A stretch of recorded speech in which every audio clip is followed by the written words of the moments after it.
Welcome to Wisdom for the Present, where we take ancient truth and bring it into clear, modern understanding. This episode uses AI-generated narration based on human-researched and written material. So I want you to imagine being the sovereign ruler of a nation that is just, well, starving to death. Right, a total catastrophe. Yeah, exactly. The rains have failed, and not just for one season, but for 3 consecutive years. So the land is cracking, the livestock are dying, and the economy is in total freefall. It's an existential crisis for the entire society. It really is. So you consult your highest advisors, right? You're seeking some kind of divine reason for this disaster, and the answer you get is just horrifying. It is. It's not what anyone would want to hear. No, definitely not. Because the oracle says the only way to end the famine is to track down the grandchildren of the king who ruled before you, drag them to a hill, and publicly execute them. Yeah.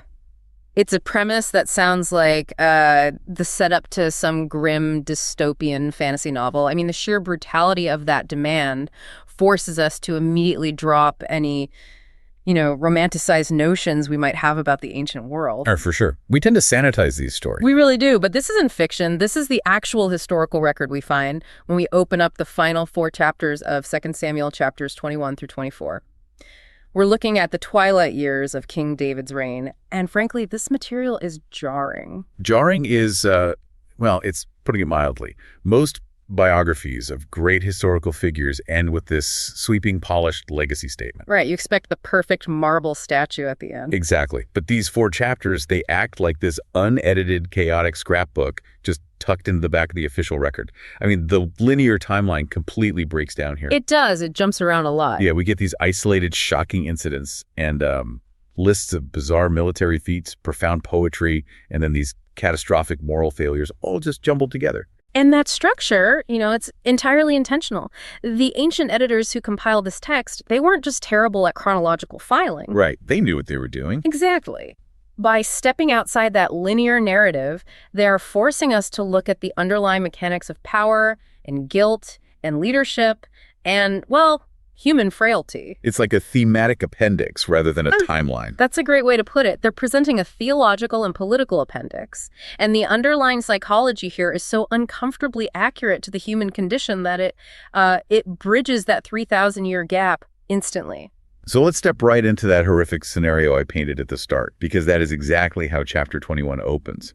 Israel is paralyzed by this 3-year famine. A literal drought of life. Yeah. And David goes to the oracle to find out why the land is dying. And the answer he gets from God is incredibly specific.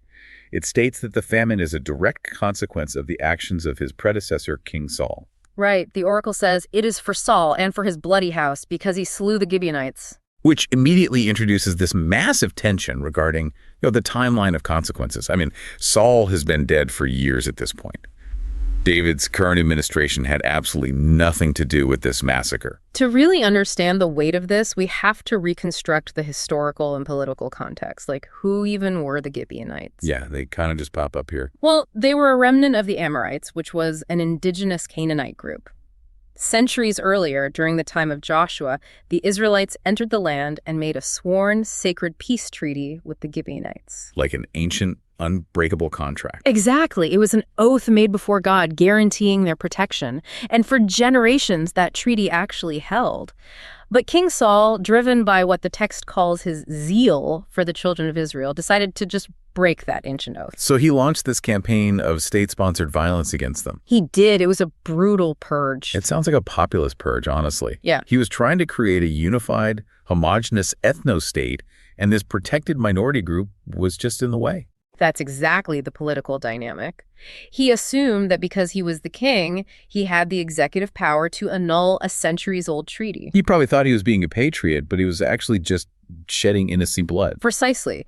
And the ancient text is exposing a terrifying law of sociology and theology here. Time does not heal all wounds. Oh, wow. Yeah, we always hear time heals everything, but not here. Not at all. There is no statute of limitations on the demands of justice when systemic trust is broken. Saul may be dead, and the political regime has obviously changed, but the guilt of that broken oath has quite literally poisoned the soil. It manifests as an actual famine. The land itself is rejecting the injustice. Yes. So David summons the surviving Gibeonites. He asks them, "What shall I do for you? How can I make atonement?" And their response is where modern readers, and I definitely include myself in this, hit a massive ethical wall. Oh, it's very difficult for us to digest. It really is. They refuse any financial settlement. They explicitly say they don't want silver or gold. Instead, they demand 7 of Saul's male descendants to be handed over and hanged on a hill before the Lord. A horrifying demand. And David just, well, he agrees to it. I have to push back hard on this for our deep dive today.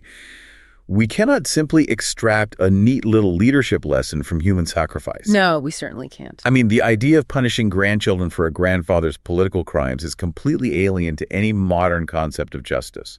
Even the ancient biblical law in Deuteronomy explicitly states that children shouldn't be put to death for their parents' sins.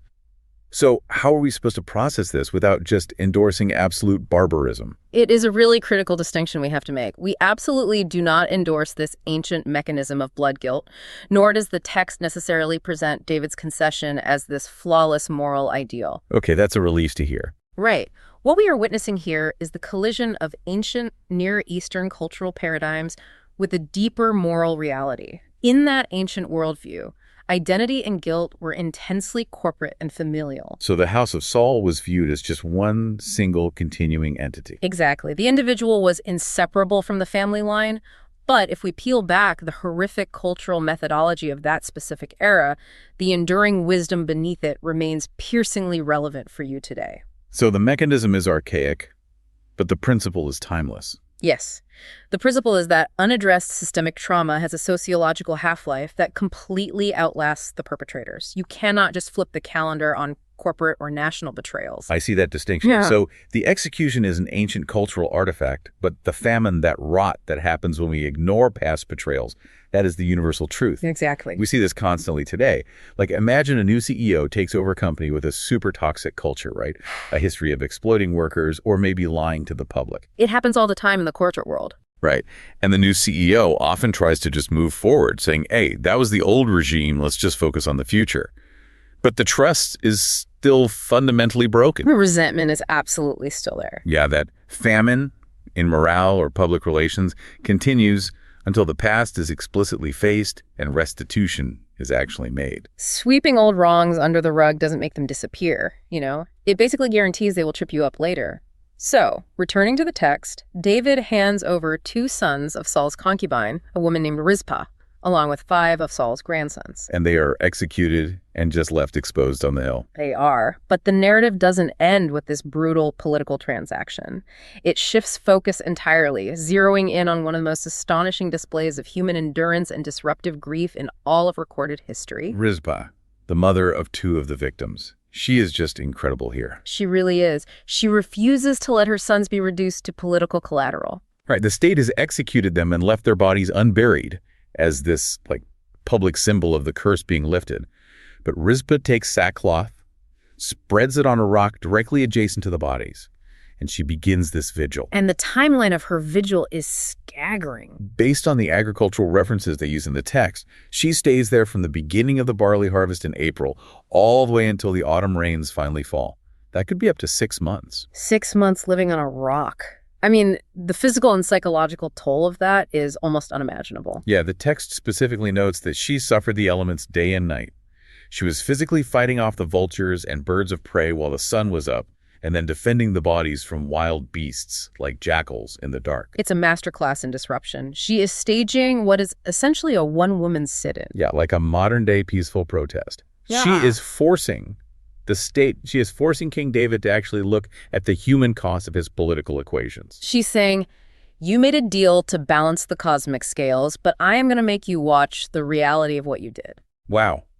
She refuses to let the country look away until dignity is restored to these human beings. Her actions bring this radical, raw humanity into a space that was previously dominated by cold, transactional ancient justice. As historical commentators have pointed out, she communicates to the entire nation that these men did not die for their own sins. Right, they died as scapegoats for a predecessor's crime. Exactly. Her grief becomes this glaring, unavoidable indictment of the whole situation. And it actually works. The political treasure her silent protest generates eventually reaches David. Her agonizing vigil awakens his conscience, right? It does. He realizes that a mere transactional execution hasn't truly resolved anything. The dignity of the dead must be addressed. So David personally oversees the gathering of the bones of the men who were hanged. But then he goes even further. He retrieves the bones of Saul and Jonathan from where they had been buried years prior, and he gives them all a proper, honorable royal burial. And it is only after this final act of restoring dignity, the text tells us, that God was entreated for the land. The famine finally breaks. The rains come. It really makes you wonder about the organizations, the communities, or even the families we belong to today. Where are the buried ghosts that everyone is just tiptoeing around? That's a great question for you, the listener, to reflect on. Yeah, where is the famine of trust originating from in your own life? This narrative suggests that we can't just mandate our way out of a broken culture. We have to be willing to look at the collateral damage of past decisions, take uncomfortable responsibility, and actually do the grueling work of restoring dignity. Exactly. Confronting the past requires an immense expenditure of emotional and organizational energy. It exhausts a leader. Oh, absolutely. And that exhaustion creates a perfect transition into the very next phase of this ancient scrapbook. In the second half of chapter 21 and moving right into chapter 23, we confront the myth of the lone hero. We see a leader who is basically forced to realize his era of physical dominance is over. Right. The timeline shifts, and Israel is back at war with their perennial enemies, the Philistines. David goes down to the battlefield, presumably just as he has done 100 times before. But the text inserts this terrifying, blunt phrase. David waxed faint. The invincible warrior, the guy who famously killed Goliath, is suddenly very old, very human, and completely exhausted. He hits the absolute physical limit of his own capacity, and in ancient warfare, a moment of exhaustion was a death sentence. Yeah, you don't get to call a timeout. No. He is immediately targeted by a Philistine giant named Ishbi-Benob. The text goes out of its way to describe the sheer terror of this enemy. Oh, the details are crazy. The giant is carrying a new sword, and his bronze spearhead alone weighs 300 shekels. Which is roughly 7.5 pounds of solid metal swinging at an exhausted king. Ishbi-Benob corners David. The legendary reign of King David is literally seconds away from ending in the dirt. But then Abishai, one of David's loyal commanders, intervenes. He intercepts the giant, strikes him down, and saves David's life. And the aftermath of this near miss is fascinating. Yeah, David's men gather around him, and they're probably still reeling from the adrenaline, right? And they issue this unified, non-negotiable demand. They swear an oath to him, saying, "You shall go no more out with us to battle, that you quench not the lamp of Israel." It's a profound intervention. They're forcibly retiring him from frontline combat. But look at the metaphor they use. The lamp of Israel. That's such a striking image. It really is. They are articulating a massive shift in how they value his leadership. His worth to the nation is no longer his physical ability to swing a sword or win a duel. His value is his vision, his unifying presence, his strategic mind. They are essentially telling him that risking the lamp to prove he can still fight like a young soldier is incredibly selfish. Exactly. It is the brutal transition every founder, CEO, or dynamic leader eventually faces. You cannot scale indefinitely on your own sheer force of will. The lone geniuses phase definitely has an expiration date. If you don't transition from being the primary individual contributor to being the architect of a collective team, the organization basically dies with you. And the ancient authors drive this point home by immediately providing a catalog of the mighty men in chapter 23. They pause the entire narrative just to list these specific warriors and their astonishing feats, proving unequivocally that David's kingdom was built on the backs of an incredibly capable collective, not just his own legend. Right. And the feats ascribed to these men are wild. They sound like mythological heroes. Oh, they totally do. Yeah. You have Eleazar, who stands his ground at a barley field when the entire Israelite army retreats from the Philistines. He fights with such unbroken intensity that the text says his hand clave or froze to his sword. It was locked in a rigor of sheer muscle fatigue. Just incredible. The tactical details really matter here. Then we have Shammah, who defends a plot of lentils. An entire Philistine troop arrives, the Israelites flee, but Shammah plants himself in the middle of this bean field and defends it. Why a lentil field, though? It wasn't a strategic military fortress, right? No, not at all. But Shammah understood that ceding even the most mundane, humble plot of agricultural land was a surrender of the nation's sovereignty. He treated the ordinary dirt as if it were the capital city itself. That level of dedication is wild, and we cannot skip Benaiah. The text casually lists his resume, which includes going down into a pit on a snowy day to kill a lion. It's presented with this almost comical nonchalance, isn't it? It really is like, oh yeah, and on Tuesday he killed a lion in a snowy pit. He also fights a massive Egyptian warrior. The Egyptian has a spear, but Benaiah only has a walking staff. He manages to wrestle the spear away from the giant and kills him with his own weapon. If we look at the culture of this inner circle, it is defined by absurd grit, independent initiative, and an absolute refusal to rely on conventional advantages. But amidst all these action movie sequences, there is this moment of quiet, intense vulnerability that reveals the true psychological bond between David and these men. You are referring to the incident at the Well of Bethlehem. It is arguably the most poignant leadership lesson in the entire text. I think so too. Set up the scene for us. Well, David is hiding in a stronghold, likely the cave of Adullam. The geopolitical situation is grim. A garrison of Philistines has occupied his hometown of Bethlehem. So his home is swarming with enemies. Yes, it's harvest time, the heat is oppressive, and David experiences a moment of profound nostalgia and emotional fatigue. He sighs and speaks a thought out loud. Oh, that someone would give me a drink of the water of the Well of Bethlehem, which is by the gate. And it's important to note, he isn't issuing a military command here. He's not demanding a tactical strike. He's just a tired man longing for the taste of his youth. Exactly. But 3 of his chief mighty men overhear this wistful sigh. And without being asked, without any strategic objective other than their king's comfort, they take it upon themselves to act. Which is insane. They launch a 3-man raid, break completely through the enemy lines of the Philistine army, draw water from that specific well in Bethlehem, fight their way back out, and bring this cup of water to David. It is an insane, reckless display of loyalty. But David's reaction, this is where I would struggle if I were one of those soldiers. They hand him the water, covered in dirt and Philistine blood, expecting him to be overjoyed. Instead, David looks at the cup, refuses to take a single sip, and just pours it out onto the ground. Right. He says, "Is not this the blood of the men that went in jeopardy of their lives?" I mean, if I risk my life to get my boss something he casually asked for and he just dumps it in the dirt, I am handing in my resignation right there. It feels like the ultimate insult to their sacrifice. It is entirely logical to interpret it that way through a modern lens. It really looks like ingratitude, but we have to translate the ancient Near Eastern ritualistic language happening here. Okay, so what is he actually doing? David is not discarding the water. He is performing a libation. In the religious mechanics of the ancient world, a drink offering poured out to the divine was the highest possible honor. Oh, wow. Yeah. David recognizes instantly that his careless, idle longing put his most valuable men in mortal danger. By pouring it out, he is declaring, "This water was purchased at the risk of human life. It has ceased to be mere water. It is now tantamount to the blood of these men. Therefore, it is too sacred, too holy for any mortal to consume." Exactly. It belongs exclusively to God. That entirely shifts the paradigm. He isn't rejecting their effort, he is consecrating it. He is elevating their reckless loyalty into an act of sacred devotion while simultaneously punishing himself by denying his own thirst. It marks a profound evolution in his leadership. He realizes the terrifying weight of his own influence. When you lead a team of highly devoted people, they will often bleed themselves dry to fulfill your casual whims. Yeah, people aim to please their leaders. Right. And if you just drink that water, if you casually consume their extra hours, their sacrificed weekends, their mental health, as if you are simply entitled to it, you degrade their loyalty. You treat their sacrifice as a commodity. Yes.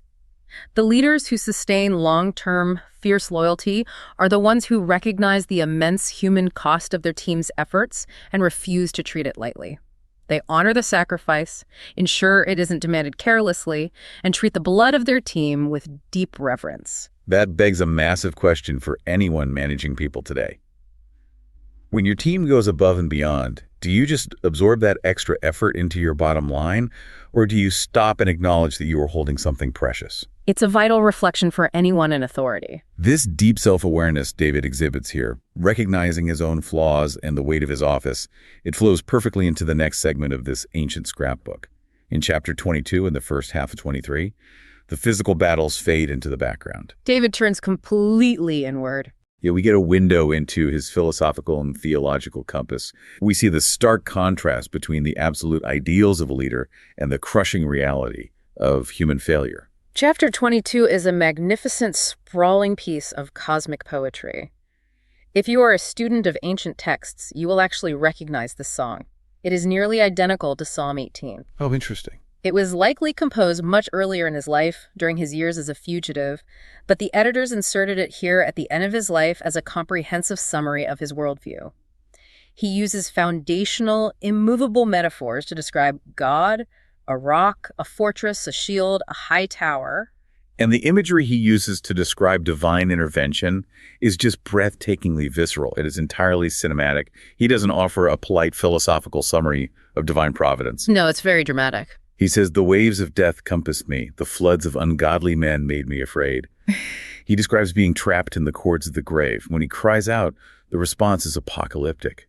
He describes God bowing the heavens and coming down, riding upon a cherub with smoke pouring from his nostrils and devouring fire out of his mouth. The earth shakes and the foundations of heaven tremble. It is a deliberate rhetorical strategy. David is taking his messy terrestrial political struggles, dodging spears, hiding in caves, fighting Philistine skirmishes, and mapping them onto a cosmic scale. He's saying God is directly involved in his survival. He is asserting that the power of the divine was just as violently active in his earthly political deliverance as it was in the ancient myths of creation. But what is even more fascinating is how this cosmic theology distills down into his final official oracle in chapter 23. These are titled David's Last Words. Yes.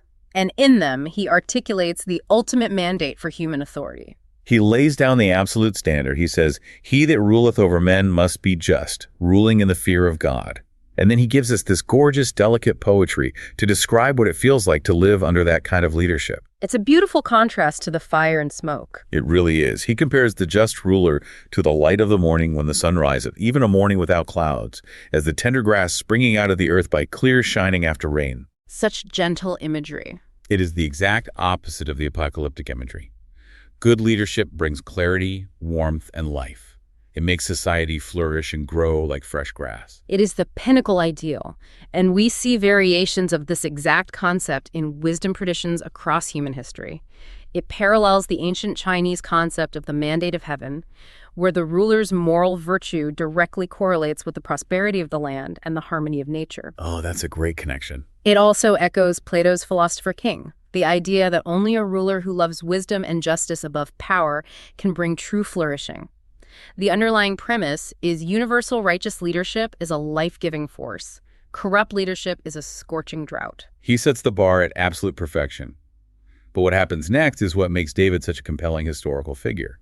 Almost in the very next breath, after articulating this flawless ideal, he looks at the reality of his own life. He takes a hard look in the mirror. He looks at his legacy, his administration, and his own family, and he makes a devastating admission. He says, "Although my house be not so with God." My house be not so.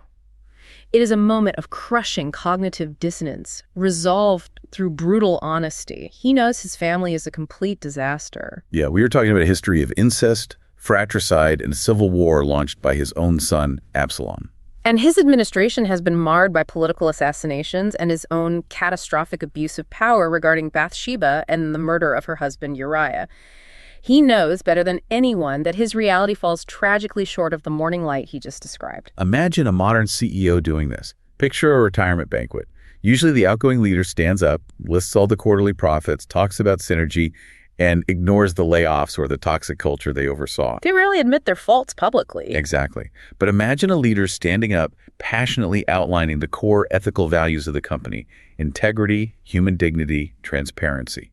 And then, gripping the podium, they look at the audience and say, "And I need to tell you, my tenure fell short of these ideals. We compromised. I made decisions that hurt people. My leadership was not the clear warning light it should have been." That would be shocking.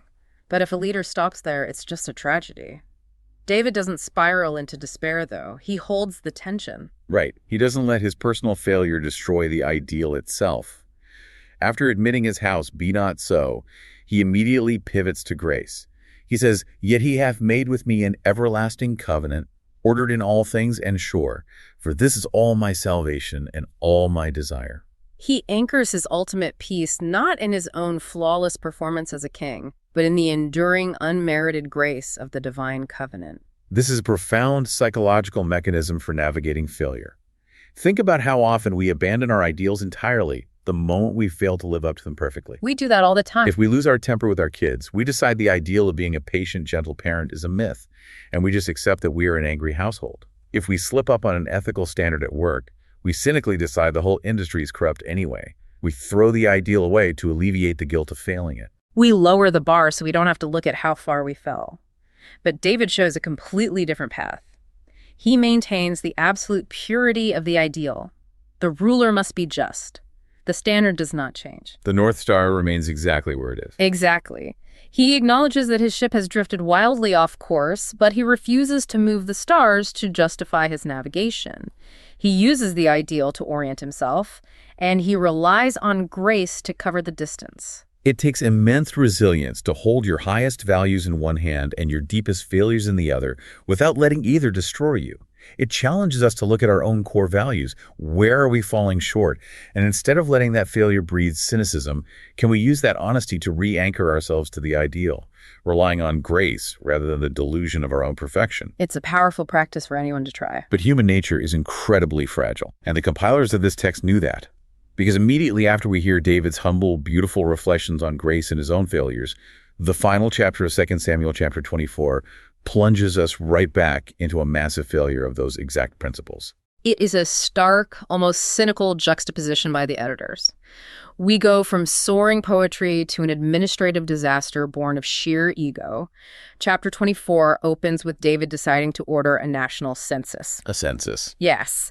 He commands his commanding general, Joab, to go through all the tribes of Israel, from Dan in the north to Beersheba in the south, and count the fighting men. And this is where the red flag should be going off for the reader, because Joab is not exactly a moral compass. No, historically, Joab is a ruthless, pragmatic, bloody military opportunist. But even Joab is horrified by this order. He actively pushes back against the king. Joab says, "May the Lord multiply the people 100-fold, but why does my lord the king delight in this thing?" He is essentially asking, we are at peace. We are prosperous. God is protecting us. Why are you obsessed with this data? But David refuses to listen. The king's word prevails over the general, so Joab and the captains go out and they spend 9 months and 20 days surveying the entire nation. They return to Jerusalem and hand David the final spreadsheet. 800,000 valiant men who drew the sword in Israel, and 500,000 in Judah. Okay. Over 1 million soldiers. It is a massive display of military might. But the very moment the numbers are reported to him, the text says David's heart smote him. He is struck with immediate crushing conviction. He cries out, "I have sinned greatly in that I have done. And now I beseech thee, O Lord, take away the iniquity of thy servant, for I have done very foolishly." It's a rapid shift from pride to panic. Let's stop and analyze the mechanics of this, because to a modern listener, this is deeply confusing. Modern governments take censuses constantly. We track GDP, we have voter rolls, we use analytics for everything. It is basic statecraft. Why on earth is counting your own army a catastrophic sin? It is a crucial question. The sin wasn't mathematical, it was theological and political. In the ancient biblical worldview, you only counted what belonged to you. By counting the people, David was subtly shifting the ownership of the nation from God to himself. Oh, I see. It's a subtle grab for control. More deeply, as scholars like James Scott point out when analyzing statecraft, a census is the ultimate tool of state legibility and control. It is always tied to taxation and military conscription. Right, it's about optimizing resources. Exactly. For his entire life, David's leadership was relational and charismatic. He trusted in divine providence, whether he was fighting Goliath with a sling or leading a ragtag group of outcasts in the desert. But now, in his old age, he wants the security of a ledger. He wants to quantify his power. He's trusting in his analytics rather than his anointing. He is looking at his people not as a flock to be shepherded, but as assets to be leveraged. It's a complete violation of the just ruler ideal he just sang about. He is reducing human beings to a metric that validates his own ego and secures his own power. Exactly. It is the sin of pride manifesting through bureaucracy. Yeah. And the cosmic response is swift and terrifying. The prophet Gad comes to David the next morning and presents him with the divine multiple-choice consequence. God offers 3 options for judgment: 7 years of famine in the land, 3 months of fleeing before his enemies while they pursue him, or 3 days of pestilence, meaning a devastating plague. It's a horrific psychological burden. You have to choose how your people will suffer for your pride. But David's response is incredibly revealing of his underlying theology. It really is. He says, "I am in a great strait. Let us fall now into the hand of the Lord, for his mercies are great, and let me not fall into the hand of man." I mean, if he chooses war, he falls into the hands of human cruelty. If he chooses famine, the wealthy might survive while the poor starve. By choosing the plague, he levels the playing field. It strikes rich and poor alike, and it places the nation directly in the hands of God, whose capacity for mercy David still trusts over human nature. So he chooses the pestilence. And the socioeconomic impact of a plague in an ancient, densely packed agrarian society is catastrophic. The text says 70,000 men die from Dan to Beersheba. It is a staggering, rapid loss of human life. The infrastructure of the nation is buckling under this. As the destroying angel stretches out his hand over Jerusalem to destroy the capital city, the Lord relents. He says, "It is enough. Stay now thine hand." And the angel halts exactly at a specific location, the threshing floor of a man named Araunah the Jebusite. Now, a threshing floor is just an elevated, flat piece of bedrock where farmers would crush wheat to separate the grain from the chaff using the wind. It's a very mundane agricultural space. But this is where David's repentance reaches its absolute climax. He sees the angel, and he finally does what a true leader must do. He takes the full weight of the blame. He steps up. He cries out, "Lo, I have sinned and I've done wickedly, but these sheep, what have they done? Let thine hand, I pray thee, be against me and against my father's house." He stops treating them like numbers on a census and starts treating them like a flock again. He's willing to take the executioner's blow to save his people. Through the prophet Gad, David is instructed to go up to that exact spot Araunah's threshing floor and build an altar to the Lord to officially end the plague. So David approaches Araunah. And Araunah is a Jebusite, right? Yes, likely a former king or nobleman of the city before David actually conquered it. When he sees the king coming, he bows down. David explains that he needs to buy the threshing floor to build an altar to stop the plague. And Araunah's response is pretty surprising. It is. Showing immense political deference and genuine generosity, he offers an incredible package deal. He says, "Take it. The land is yours for free. Take my oxen for the burnt sacrifice. Take the heavy wooden threshing sledges to chop up and use as firewood. Take it all, O king, as a gift." It is a beautiful, sweeping gesture. Araunah is offering to completely underwrite the king's repentance. But David's response is one of the most defining, piercing moments of his entire life. He refuses the free gift. He won't take it. He says to Araunah, "Nay, but I will surely buy it of thee at a price. Neither will I offer burnt offerings unto the Lord my God of that which doth cost me nothing." That which doth cost me nothing. Yeah. It is a profound theological and psychological insight. He insists on paying 50 shekels of silver for the threshing floor and the oxen. He understands the mechanics of true restitution. Because if he takes the land and the animals for free, the sacrifice belongs to Araunah. Exactly. It would be an outsourced apology. We see the exact opposite of this all the time today. The modern world is so addicted to the concept of cheap grace and frictionless apologies. We see a corporation get caught exploiting a community or a celebrity commit a massive ethical violation, and what happens? The PR team steps in. Right. They issue a carefully curated Notes app apology drafted by a crisis management team. They make a vague promise to do better, and they hope the news cycle just washes it away. The apology costs them nothing. It requires no structural change, no financial restitution, no actual loss of pride. And because it costs nothing, it means nothing. It doesn't stop the plague of broken trust. David recognizes that an amend without a cost is just a performance. If you have wronged someone, if your pride has caused damage, making it right must require a sacrifice from you. Maybe it is the financial cost of repairing what you broke. Maybe it's the agonizing emotional cost of sitting in a room and listening to the anger of the person you betray without defending yourself. Or maybe it's the professional cost of publicly admitting you were wrong and stepping down. Without that cost, the altar you are trying to build is completely empty. The fire won't fall. The healing cannot begin until the pride that caused the wound is actually sacrificed. It is a demanding, unyielding truth to end this journey on. We've sifted through this ancient scrapbook, and the reflections it forces upon us are intense. We've watched a leader grapple with the lingering famine caused by historic, unaddressed betrayals. We've seen the invincible warrior forced to accept his own weakness, learning to honor the sacred, bloody sacrifices of the team that sustains him. We've heard the highest, most beautiful ideals of justice articulated by a man fully aware of his own catastrophic failures, relying on grace to hold the tension. And finally, we witnessed the lethal danger of reducing human beings to metrics of our own success, and the absolute necessity of costly, painful amends. It is an unparalleled masterclass in the brutal complexities of human leadership and the persistent, unmerited nature of divine grace. But before we close the record on David's life, I want to leave you with one final historical connection that illuminates the sheer scale of what happened at the end of this text. Oh, please do. Think back to that mundane piece of agricultural real estate, Araunah's threshing floor. The bedrock where the plague stopped. Yes, the place David insisted on purchasing for 50 shekels of silver. That specific plot of land was the site of a devastating plague, of agonizing national grief, of deep public repentance, and of incredibly costly personal sacrifice. But history didn't stop there. Centuries earlier, that exact mountain ridge was where Abraham bound Isaac. Wait, really? Yes, and years after David died, his son, King Solomon, would look for a place to build the great Temple of Jerusalem, the permanent dwelling place of the divine presence, the absolute center of ancient Israelite worship and identity.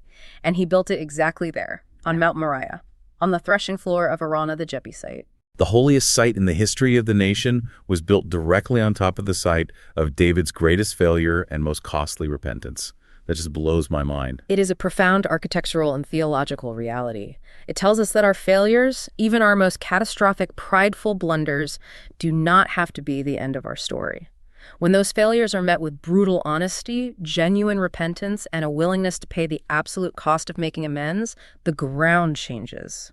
The site of our deepest humiliation can become the exact bedrock upon which our greatest, most enduring legacies are built. If your life feels like a chaotic scrapbook of mistakes, outtakes, and broken ideals, remember the threshing floor. Doing the hard, costly work of making things right might just be clearing the ground for a temple. That's the heart of this section. This is Wisdom for the Present, where understanding leads to clarity, and clarity shapes how we see and live. We'll see you in the next episode.